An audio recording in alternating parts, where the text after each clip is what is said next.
Hi guys, hari ni saya nak tunjukkan cara macam mana nak buat bunga daripada green ready. So first potong dulu dalam 2 inci and then buat bulat.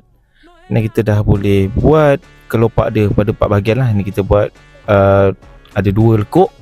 And then kita trimming. Dan kita buat seterusnya proses sama juga. And then kita trimming di sebelah luar tu. Okay, lepas trimming kita buat proses yang berulang. Ni kita buat double.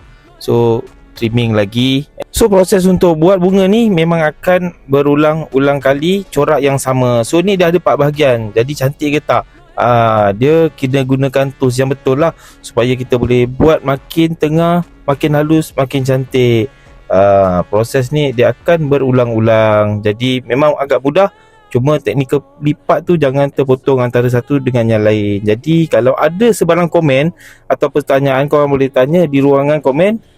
Jom cuba.